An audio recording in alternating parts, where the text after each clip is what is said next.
বিসমিল্লাহির রহমানির রহিম। প্রিয় শিক্ষার্থীবৃন্দ, আশা রাখি নিশ্চয়ই ভালো আছো।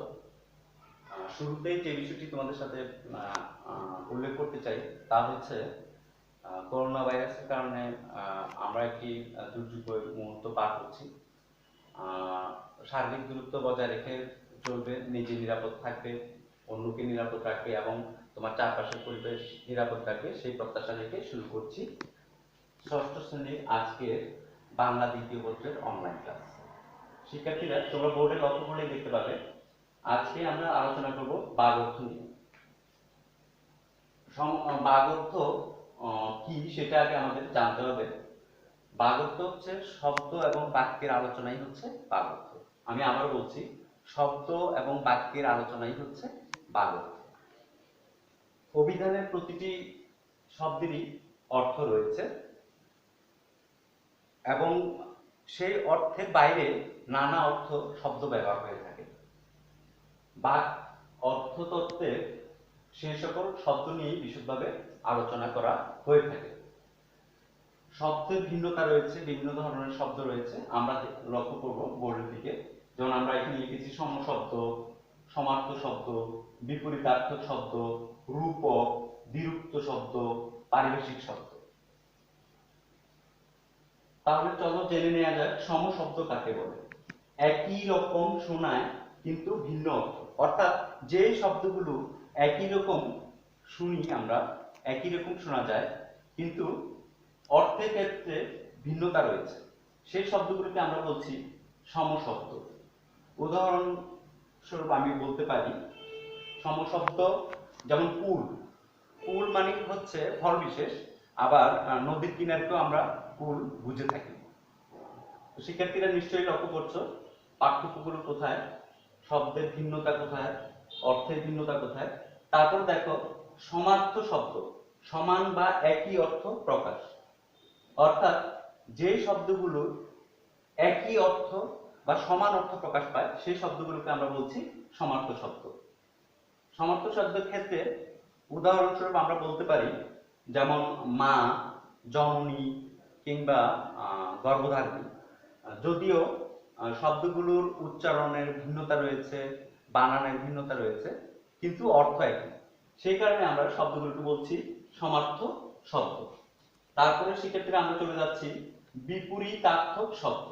দেখো আমি এখানে ব্র্যাকেটে প্রতিটি শব্দেরই সংজ্ঞা সহজে বোঝার ক্ষেত্রে আমি ব্র্যাকেটে ছোট করে লিখে দিয়েছি। একটি শব্দ অপর একটি শব্দের বিপরীত অর্থ প্রকাশ করে, অর্থাৎ যখনই একটি শব্দ অপর একটি শব্দের বিপরীত অর্থ প্রকাশ করে ঠিক তখনই শব্দ দুটিকে আমরা বলছি বিপরীতার্থক শব্দ। যেমন ছোট বড়, সাদা কালো, ধনী গরিব ইত্যাদি। তো শিক্ষার্থীরা আমরা আবার চলে যাচ্ছি রূপক। দেখো এখানে আমি লিখেছি অভিধান অতিরিক্ত অর্থ প্রকাশ, অর্থাৎ অভিধানে প্রতিটি শব্দেরই অর্থ রয়েছে আর সেই অর্থের বাইরে গিয়ে অতিরিক্ত অর্থ প্রকাশ করাটাই হচ্ছে রূপক। উদাহরণস্বরূপ বলা যায় যেমন আমি কান পেতে রই।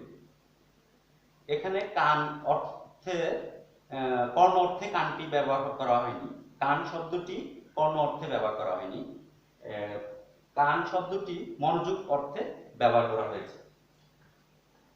শিক্ষার্থীরা তারপরে চলে যাচ্ছে আমরা দ্বিরুক্ত শব্দ। একই শব্দ দুবার উচ্চারণ করলে ভিন্ন অর্থ প্রকাশ পায়, অর্থাৎ একই শব্দ পরপর দুবার উচ্চারণ করলে অর্থের ভিন্নতা প্রকাশ পায়। যেমন উদাহরণস্বরূপ বলা যেতে পারে আমার জ্বর হয়েছে, এক্ষেত্রে জ্বরের অর্থ ঠিকই থাকবে। আর যখনই আমি বলবো আমার জ্বর জ্বর লাগছে, সেই ক্ষেত্রে জ্বর জ্বর শব্দের অর্থ জ্বর বোঝাবে না, জ্বর জ্বর শব্দের অর্থ সেই ক্ষেত্রে হবে জ্বরের মতো খারাপ লাগছে। তো শিক্ষার্থীরা নিশ্চয়ই শব্দের অর্থের ভিন্নতাগুলো তোমরা লক্ষ্য করছো। তারপরে আমরা চলে যাচ্ছি পারিভাষিক শব্দ। পারিভাষিক শব্দ বিশেষ অর্থ বহন করে, অর্থাৎ বাংলা সমার্থক শব্দ খুঁজে পাওয়া যায় না যে শব্দগুলো, সেগুলো পারিভাষিক শব্দ তৈরি করতে হয়। আর এই ক্ষেত্রে তোমরা নিশ্চয়ই তোমাদের পাঠ্য বইয়ের 54 পৃষ্ঠায় গেলে লক্ষ্য করতে পারবে, ওখানে একটা ইংরেজি শব্দ দেয়া আছে যেমন এরোপ্লেন। এরোপ্লেন এরোপ্লেনের সাথে বাতাস এবং উড়ার সম্পর্ক রয়েছে, যা বিমানের ক্ষেত্রে বিশেষভাবে লক্ষ্য করা যায় না। তারপরেও আমরা এরোপ্লেনের পরিভাষা, বাংলা পরিভাষা বলছি বিমান। আরেকটি শব্দ তোমরা খুঁজে পাবে তোমাদের পাঠ্যবই 54 পৃষ্ঠায়, সেটা হচ্ছে ফিশ ল্যান্ডিং সেন্টার। ফিশ মানে মাছ। মাছ কিন্তু অবতরণ করে না, কিন্তু লক্ষ্য করো বলা হচ্ছে ফিশ ল্যান্ডিং সেন্টার। আমরা জানি যে জেলেরা মাছ ধরে আড়তে নিয়ে আসে এবং সেই আড়তেই মাছ কেনা বেচা হয়ে থাকে। আর আড়ত শব্দটির সাথে আমরা বিশেষভাবে পরিচিত। সেই ক্ষেত্রে দেখো এই ফিশ ল্যান্ডিং সেন্টারে অর্থ গিয়ে দাঁড়াচ্ছে মাছের আড়ত।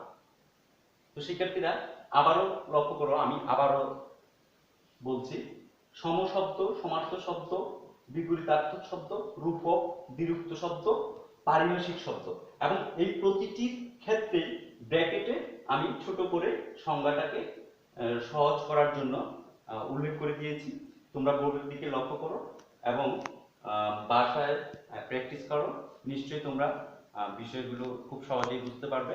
আরেকটা বিষয় তোমাদের সাথে ক্লাস শেষ করার আগে শেয়ার করতে চাই, সেটা হচ্ছে শ্রেণীকক্ষের তোমার যে আরো বন্ধুরা রয়েছে, তোমার সহপাঠীরা রয়েছে, তারা কিন্তু এই বন্ধের মধ্যে বাসায় সিলেবাস দেখে পড়াগুলো শেষ করে ফেলছে। আর সেই ক্ষেত্রে তুমি যদি নিয়মিত পড়ালেখা না করো, সিলেবাস দেখে পড়াগুলো শেষ না করো, তাহলে তুমি নিশ্চয়ই পিছিয়ে যাবে। তোমাদের কাছে আমার বিশেষ অনুরোধ থাকবে, সিলেবাস দেখে আমাদের পাঠ্য বইয়ের পড়াগুলো অবশ্যই শেষ করে ফেলবে। তো ঠিক আছে শিক্ষার্থীরা, তোমরা সুস্থ থাকো, ভালো থাকো, সেই কামনা আজকে এখানে শেষ করছি। আল্লাহ হাফেজ।